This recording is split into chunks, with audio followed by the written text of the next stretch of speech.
اور نام بھی مجاہد ہو تو وہاں کے بندے کو بزدل ہونا زیب نہیں دیتا. نعرہ تکبیر، نعرہ رسالت، لبیک یا رسول اللہ، لبیک یا رسول اللہ. اے سنی نوجوانوں، آپ کے اس جلسے پاک میں آنے سے قبل ڈاکٹر سمیع صاحب نے مجھے یہ حالات بھی سنائے اور بتا رہے تھے کہ یہاں کس طرح کی واہیات اور خرافات بھی چل رہی ہیں، لیکن ساتھ میں ایک افسوسناک خبر یہ بھی ملی. ایک اتنا بڑا گنجان آباد علاقہ جس پر ظالموں کی بری نظر لگی ہوئی ہے اور وہ تمہارے گھروں سے تمہیں بے گھر کرنے کی کوشش میں لگے ہوئے ہیں.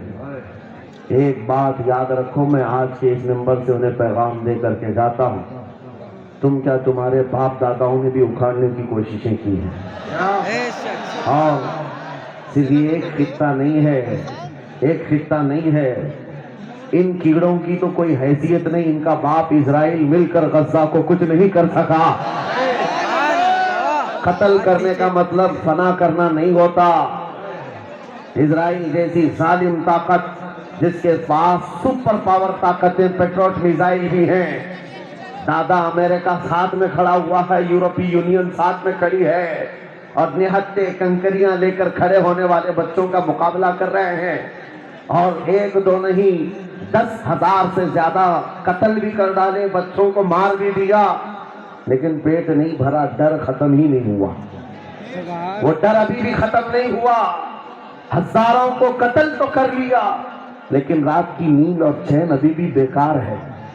غارت ہے، کیونکہ انہیں اندازہ ہے اس بات کا کہ ان میں ایک بھی زندہ باقی رہ گیا تو کل کا وہ صلاح الدین بن سکتا ہے. تاریخ دہرائی جا سکتی ہے.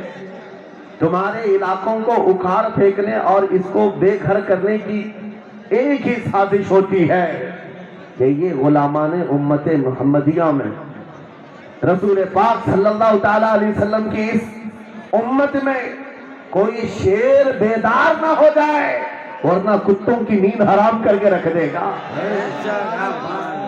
میرے عزیزو، اپنی ویلیو سمجھو، اپنی حیثیت سمجھو. جب تمہارے ساتھ بری نظر لگ جائے تو تمہارے عروج و ارتقاء کی منزلیں شروع ہو جاتی ہیں. ان ظالموں کو یہ تاریخ یاد ہونا چاہیے کہ جب میرے خواجہ سرکار غریب نواز ہندوستان تشریف لائے تھے، ان کے آنے کے بعد جو کچھ بھی ان کے ساتھ کیا گیا، ان کے باپ داداؤں نے تاریخ بتائی ہوگی. غریب نواز کو نکالنے کے لیے، ان کی جھوپڑی اجاڑنے کے لیے، ان کے خیمے کو توڑنے کے لیے، یہاں تک کہ سرکار غریب نواز جس درخت کے نیچے بیٹھے وہاں سے اٹھوا دیا، کیا کیا نہیں کیا. لیکن آج تاریخ 800 سال کے بعد بھی زنات تاب تھپڑ مار کر کے بتا رہی ہے، جس کو تم یہاں سے بے گھر کرنے کی کوشش کر رہے تھے، اللہ نے اسے ایسا بادشاہ بنایا. تمہاری حکومتیں 5 سال کے بعد ڈیل ڈول ہونے لگتی ہیں، اور اس مرد قلندر کی حکومت 800 سال سے چل رہی ہے، وہ بھی گردنوں پر نہیں لاکھوں دلوں پر حکومت قائم ہے. کیا بات ہے، سبحان اللہ. قرآن میں اللہ فرماتا ہے وَأَمَّا مَا يَنْفَعُ النَّاسَ فَيَمْكُثُ فِي الْأَرْضِ، جو لوگوں کو نفع دیتا ہے وہ زمین میں برقرار رہتا ہے.